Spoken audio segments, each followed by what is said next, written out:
Hello everyone, स्वागत है आप सभी का आज के इस नए वीडियो लेक्चर में। मैं हूं आपका दोस्त दीपेश गहलोत और बात होने वाली है आज यहां पर पुनः इजराइल की। क्या है खबर, मेरे पीछे देखिए आप। इजराइल के इस फैसले से रमजान पर भड़क सकते हैं मुस्लिम देश। इजराइल ने क्या कर दिया ऐसा अभी वापस से कि उससे क्या होने वाले हैं, उसके आसपास के जितने मुस्लिम देश है वापस उसके ऊपर भड़क जाएंगे। ये तो जैसा कि आप जानते ही हैं, जो वहां के राष्ट्रपति हैं, इजराइल ने ये कहा है कि हम आने वाले जो समय में रमजान आने वाले हैं, मुसलमानों के लिए सबसे जो प्रमुख त्योहार उनका होता है वो रमजान होता है। तो यहाँ पर इजराइल ने कहा है कि जो रमजान है, रमजान के समय हम जो अल अस्का मॉस्क है, उस मॉस्क के अंदर जो मस्जिद है, उस मस्जिद में हम किसी भी व्यक्ति की प्रवेश पर प्रतिबंधित लगा देंगे। ओवरऑल उनके ऊपर डिपेंड करता है वो किसको वहां पर एंट्री देते हैं।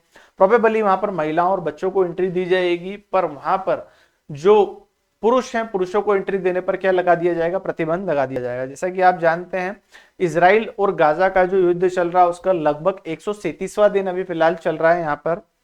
और खबर निकल कर आई है कि जो 7 तारीख का जो हमला था, जो 7 तारीख को हमला हुआ था, उस हमले का नाम ही जो यहूदी जो गाजा की तरफ के लोग हैं उन्होंने क्या रख रखा था, फिलिस्तीनियों ने, ऑपरेशन अल अस्का स्ट्रोम। मतलब जो 7 तारीख को जो हमला करा था, उनकी तरफ से हमले का नाम उन्होंने रख रखा था अल अस्का स्ट्रोम। और यहाँ पर इजराइल बोल रहा है कि अब यही रमजान में इस मस्जिद में क्या करने जाते हैं मुसलमान, नमाज पढ़ने जाते हैं, तो मैं इसी में क्या कर दूंगा, एंट्री बंद कर दूंगा। क्यों? क्योंकि इनके ऊपर कोई भरोसा नहीं है, कल को वापस से बम लेके कूद जाए उसके अंदर, मस्जिद के आसपास आ जाए, तो उससे तो नुकसान ही हमारा होगा, है ना। तो यहाँ पर की खबर देखने को मिलती है, खबर है Israel to restrict the access of Jerusalem Al अस्का मॉस्क ड्यूरिंग द रमादान। मतलब इजराइल ने अपनी तरफ से पूरे पूरे क्या कर दिए हैं, यहाँ पर एक्सप्लेनेशन दे दी है। अब आप मेरे पीछे क्या कर रहे हैं, यहाँ पर देख ही रहे हैं, इसकी स्थिति देख लेते हैं। यहाँ पर मिडिल ईस्ट के अंदर यहाँ पर देखने को मिलता है, ये इजराइल एक छोटा सा बड़ा प्यारा सा देश है। इसके दो भागों में बटा हुआ है। प्रमुखता इजराइल की जब बात आती है तो ये दो भागों में बटा हुआ है। यहाँ पर ये वाला हिस्सा होता है, 2 मिनट रुकिए, इसको अपन क्या कर लेते हैं, लेजर पॉइंटर लेते हैं।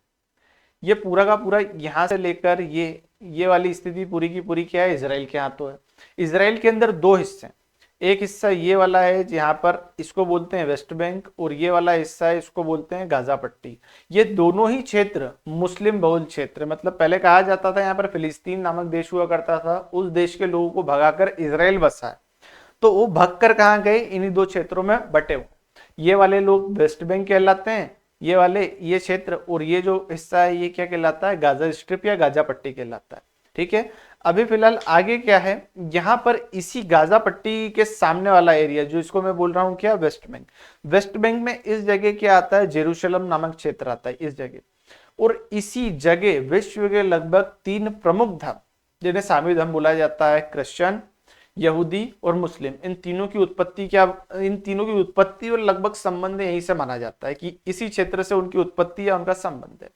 लिखे खबर है, इजराइल सुरक्षा का मद्देनजर रखते हुए रमजान के दौर पूर्वी यरूशलेम स्थित अल अक्सा मस्जिद में मुसलमानों की एंट्री को रोकने के प्रयत्न किए जा रहे हैं। ये उनकी इजराइल की राष्ट्रीय सुरक्षा एजेंसी के मंत्री इतारम बेगुगन ने कहा है कि इजरायली कैबिनेट रमजान के दौरान कुछ मुसलमानों के लिए यरूशलेम के अल अक्सा मस्जिद के अंदर क्या कर रही है, रोक लगा रही है। अब थोड़ा सा देखेंगे इनकी जो पॉपुलेशन है उस पॉपुलेशन को भी।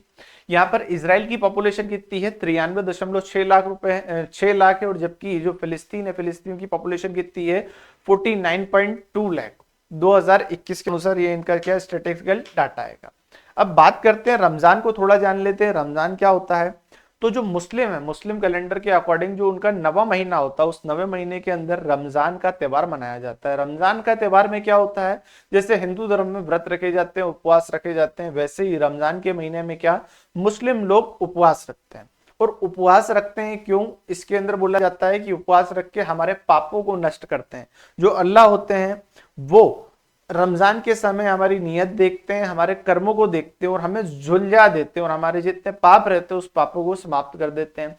इसके अंदर हमें इस जो रमजान के महीने के अंदर हम सुबह उठते हैं, सुबह उठने पर क्या करा जाता है, सहरी नाम से क्या होता है, खाना होता है, उस खाने को खाया जाता है और पूरे दिन भूखा रहा जाता है।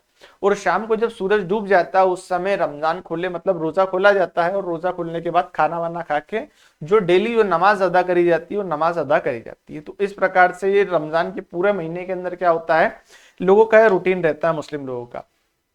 क्यों करते हैं, तो इससे क्या होते हैं, लोग गुनाहों से बच जाते हैं, ईश्वर की शरण में आ जाते हैं, और भी जो एक जनरल अंडरस्टैंडिंग होती है धर्मों के लिए वही चीजें इसके अंदर बताई जाती है।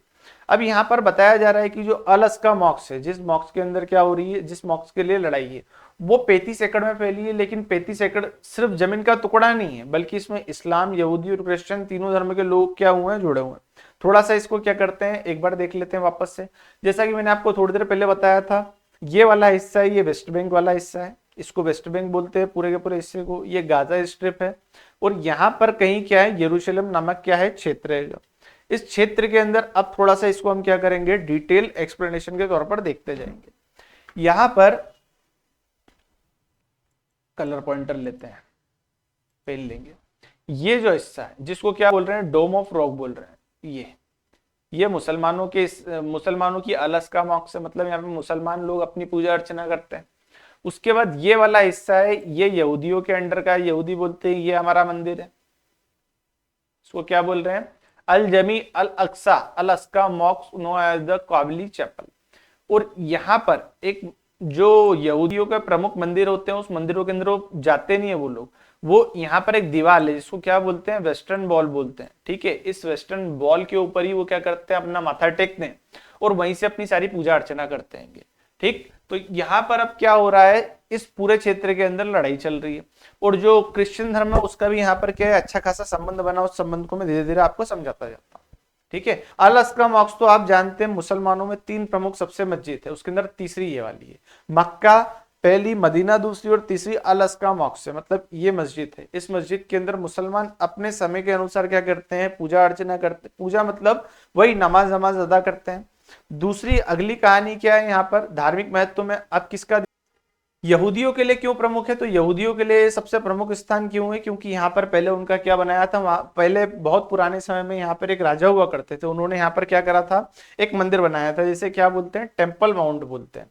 बाद में क्या हुआ था, अलग अलग समय पर इसके ऊपर आक्रमण हुए, और 2000 नहीं 15 और 16 ईस्वी में यहूदियों ने दोबारा फिर इसके ऊपर क्या करवा दिया था, बनवा दिया था। पर बाद में फिर सन 70 में रोमन साम्राज्य द्वारा इनके ऊपर आक्रमण करा गया, और फिलहाल की स्थिति में एक जो दीवार ही वहां पर बच के रह गई थी, जिसे क्या बोला जाता है, वेस्टर्न वॉल के नाम से जाना जाता है। आगे ईसाइयों के लिए खास जगह क्यों है भैया, तो मुसलमानों के लिए देख लिया, यहूदियों के लिए देख लिया, ईसाइयों के लिए क्यों, तो ईसाइयों में जो क्या है, जीसस है, ठीक है, यीशु है, ईसा मसीह है। ईसा मसीह ने अपने जो पहले उपदेश दिए थे वो इसी जगह पे दिए थे। उनको जो फांसी पे या फिर जिस तरीके से क्रॉस पे लटकाया गया था वो भी यहीं पे लटकाया गया था, और वापस से उनके अंदर जान भी इसी क्षेत्र के अंदर आई थी। मतलब जो उनका वापस से क्या हुआ था, पुनर्जन्म हुआ था, या बोले तो वो भगवान के रूप में स्थापित हुए थे, वो इसी क्षेत्र के अंदर हुए थे। तो तीनों धर्म है, तीनों धर्मों के अंदर यहाँ पर क्या है, ये अपने अपने इंटरेस्ट से यहाँ पर डेवलप हो चुका है। 1948 में जब क्या हुआ था, वर्ल्ड वॉर समाप्त हुआ था, तो इजराइल के लोगों को यह जगह क्या कर दी गई थी, दे दी गई थी। इजराइलियों ने लगभग उस पूरे क्षेत्र के आसपास कब्जा कर रखा है, और अभी भी मतलब आर्मी की सशक्ति को देखते हुए इजरायली वहां पर क्या कर रहा है, डोमिनेट कर रहा है। अब देखते हैं क्या स्थिति बनती है, पर ओवरऑल इजराइल ने अगर बोला है कि हम ऐसा करेंगे तो करेगा, वो उसको रोकने का यहाँ पर क्या है, प्रयास करेंगे। अलग अलग कंट्री जो भी आसपास, ये मुस्लिम बहुल राष्ट्र है, आसपास के क्षेत्रों में जॉर्डन है, तुर्की है, वो प्रयास करेंगे कि हम किसी तरीके से इजराइल को क्या कर ले, रोक ले। अब देखते हैं आगे क्या कहानी होती है, पर इजराइल कह रहा है तो करेगा तो जरूर। तो ये एक छोटी सी खबर थी कि इजराइल ने ये अनाउंसमेंट करा है कि वो अल अस्का मॉक्स के अंदर रमजान में जाने पर प्रतिबंध लगाएगा। अल अस्का मॉक्स क्या है ये भी हमने जाना, रमजान क्या होता है ये भी हमने जाना। अब देखते हैं आगे क्या खबर आती है। जैसा भी अपडेट होगा हम फिर मिलेंगे किसी नए वीडियो लेक्चर में। तब तक के लिए धन्यवाद। जय हिंद, जय भारत।